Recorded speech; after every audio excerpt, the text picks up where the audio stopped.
देर लगी आने में तुमको, शुक्र है फिर भी आए तो। दलितों के घर पर बुलडोजर, सरकारी जमीन में बने मॉल, 5 मंजिला इमारतों पर कब्जा। जीतन राम मांझी ने अशोक चौधरी को दिया सुप्रीम कोर्ट वाला ज्ञान। गृह मंत्री सम्राट चौधरी को भी लिया आड़े हाथ। सीएम का सपना देखने वाले, फर्स्ट बिहार फर्स्ट बिहारी की बात करने वाले चिराग की चुप्पी पर अब भी सवाल। दलितों की घरों पर बुलडोजर चल रहा है। दलित महिलाओं को बिहार पुलिस दौड़ा दौड़ा कर पीट रही है, सड़कों पर घसीट रही है। आपने कई वीडियो सोशल मीडिया पर देखा ही होगा। सत्ता पक्ष के सारे दलित नेताओं ने अपनी जुबान बंद कर रखी है। दलित के बड़े नेता अशोक चौधरी ने तो यहां तक कह दिया, अतिक्रमण किया तो घर टूटेगा ही।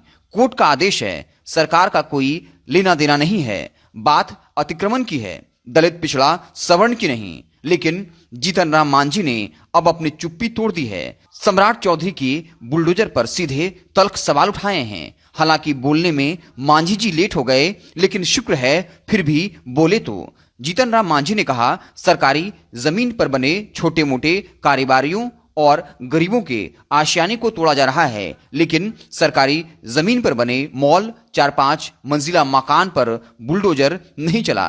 अगर यहां चलता तो ये लोग खुद ब खुद अपना मकान खाली कर देते। विपक्ष को भी बोलने का मौका नहीं मिलता। सरकार में अशोक चौधरी, सम्राट चौधरी जैसे नेताओं को सुप्रीम कोर्ट वाला ज्ञान भी दिया। बिना वैकल्पिक व्यवस्था किए, बिना पुनर्वासित किए बिना आप किसी के भी आशियाने को उजाड़ नहीं सकते। जीतन राम मांझी ने साफ लफ्जों में सरकार के इस एक्शन पर सवाल उठाए हैं।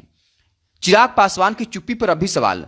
मुख्यमंत्री का सपना देखने वाले, फर्स्ट बिहार फर्स्ट बिहारी की बात करने वाले चिराग पासवान ने अब तक इस मसले पर चुप्पी साध रखी है, या यूं कहें कि जिस अंदाज में बोलने के लिए जाने जाते हैं, इस मैटर पर अपनी जुबान सिल रखी है। यह सच है, अगर चिराग बोलते हैं तो पूरा देश सुनता है। नेशनल मीडिया आक्रामक तरीके से उस खबर को कवर करती है। महोदय, अगर मीडिया में आकर सिर्फ यह कह देते, अतिक्रमण हटाना गलत बात नहीं है, लेकिन ठंड तक तो इंतजार किया ही जा सकता था। 2 महीने की ही तो बात है। जिनके घर उजड़ रहे हैं उन्हें कुछ वक्त की मोहलत दी जाए, ताकि बच्चे, महिलाओं को कपकपाती ठंड में बिना छत के सड़कों पर न आना पड़े। हमारी सरकार का ही फैसला है। गरीब दलितों को 3 से 5 डिसमिल की जमीन दी जाएगी, सर पर छत दिया जाएगा। तो फिर इतनी जल्दीबाजी में बेघर नहीं किया जाना चाहिए। सुप्रीम कोर्ट के उस आदेश का भी जिक्र कर देते, जिसमें सुप्रीम कोर्ट ने कहा, बिना वैकल्पिक व्यवस्था किए बिना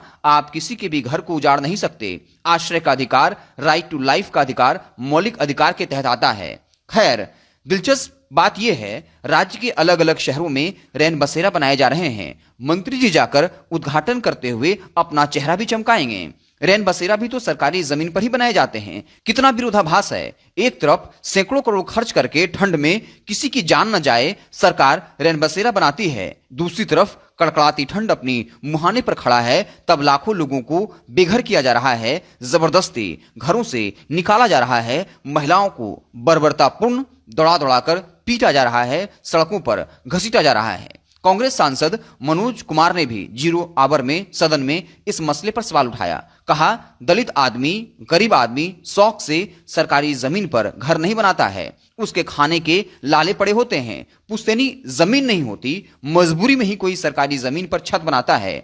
बिहार सरकार में मंत्री अशोक चौधरी को भी तगड़ा जवाब दिया। कहा, कोर्ट के आदेश का जिक्र किया जा रहा है, कहा जा रहा है हम तो कुछ कर ही नहीं रहे, यह तो कोर्ट का आदेश है। लेकिन कोर्ट वही करती है जो कानून हम विधानसभा संसद में बनाते हैं, उसी को इंप्लीमेंट करने का काम कोर्ट प्रशासन क्या है। क्या सरकार बैठकर यह फैसला नहीं ले सकती कि ठंड तक इन्हें मोहलत दी जाए? जो बेघर हैं, जिनके पास जमीन नहीं है, उन्हें अपनी ही नीति के तहत 3 से 5 डिसमिल की जमीन दी जाए और सिर पर छत दिया जाए।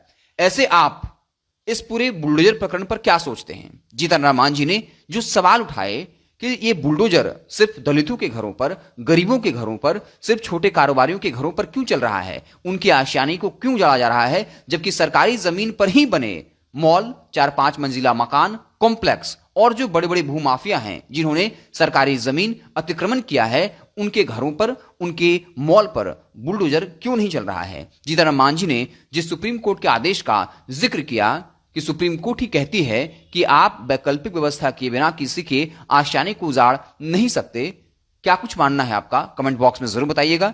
अगर आप हमें फेसबुक पर देख रहे हैं तो पेज को फॉलो कर लीजिए, यूट्यूब चैनल को सब्सक्राइब कर लीजिए। बहुत बहुत धन्यवाद।